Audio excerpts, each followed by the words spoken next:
Synthetic hair are making black women sick. Um, with the weave sewing and the braid and everything. So let's get into it. Start my video. Yeah, throw your Yankee up. Uh, uh, let's go.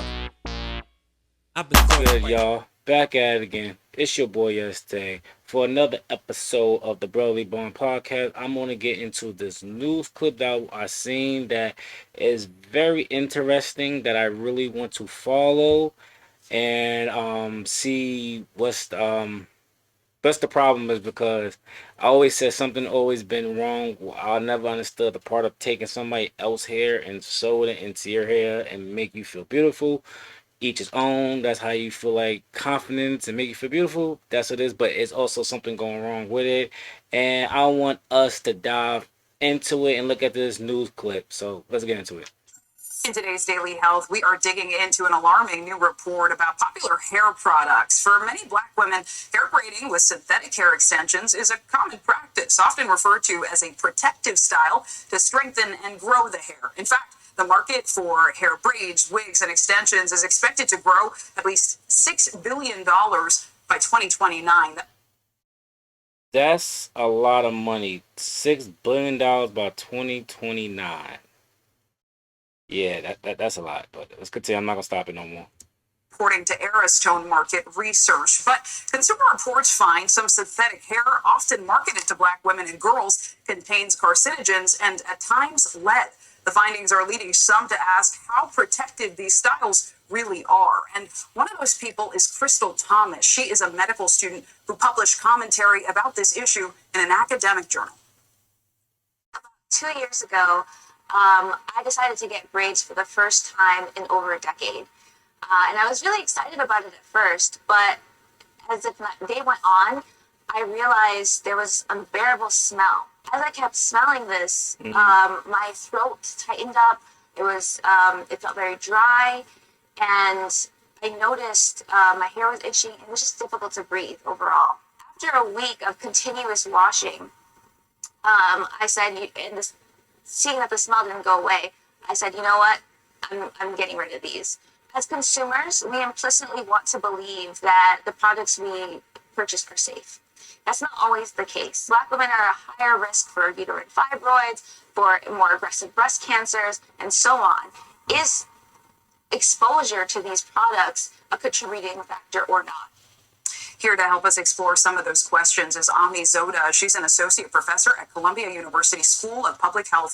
Thank you so much for joining us. So I want to start with some of Consumer Reports' findings, and they really raised some eyebrows. They looked at 10 different synthetic hair products from multiple companies, and 100% of them, they found carcinogens. Those are chemicals that can cause cancer. In 9 out of 10, they found lead, and they often found other issues in compounds, and they also found volatile organic compounds, or VOCs. So my question to you is, what is the impact of repeated exposure to chemicals like this, especially given that braids are so often worn for weeks at a time?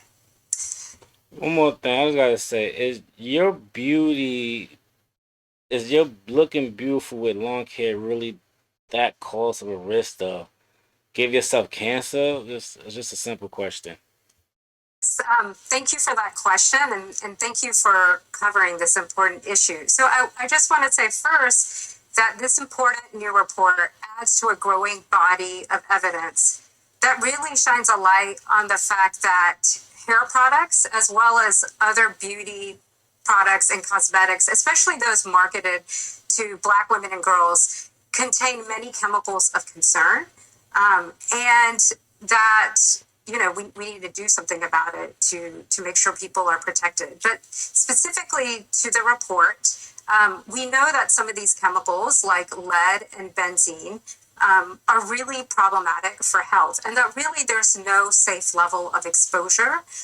We also know other chemicals like methylene chloride, which was found in certain products, is banned in consumer products from the EPA, and it's also on the restricted list of chemicals by the FDA. So they have a list of 11 chemicals that are not allowed in cosmetics, and methylene chloride is one of them. Wow. And notably, right, this was a study of 10 products, but there are so many more on the market. Crystal Thomas, who we heard from, said she used Kaneka, and we reached out to all of the brands who were in that study. We did not immediately hear back, but prior, Consumer Reports got a statement from Kaneka, and they said in part that they only manufacture the fibers that are used in their hair products, but they do not produce the final product. And so my question to you is, who is ultimately responsible for what goes into our cosmetics and our hair products? That's a great question. So at the national level, the FDA regulates cosmetics, and But not synthetic braids, not right now. not right now. But really, this industry is really underregulated. So they don't have authority to recall products. They don't have a list of chemicals of concern that companies have to check for. And even for the types of tests that companies often do to test the health and safety, they're really looking for acute health concerns like gross, like very extreme reproductive and developmental toxicity. Right, but these longer studies take more time. Right. So I wonder, for someone at home in a line or two, what's your advice to them if they say, I want to braid my hair, but I don't know if it's safe? You shouldn't. That's a great question. So I think there are a few companies that are trying to make non-toxic plant-based alternatives. Of course, they're expensive, but I think you can, use the power of your dollar to support them.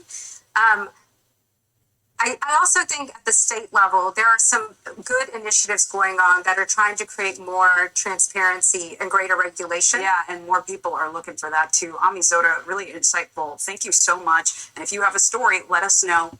Yeah, listen to what they just said is mind blowing, but I'm not shocked because, like they said, this hair industry is like $1 billion, and women, our cultural women, just constantly keep buying and buying and buying it.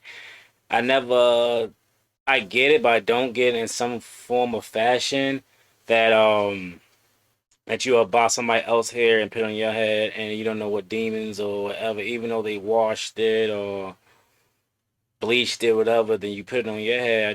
I never understood the concept of that though. But if I understand it's different hairstyle, our hair is not saying our rough, but this is our crown though. But I really hope our women wear their own hair more.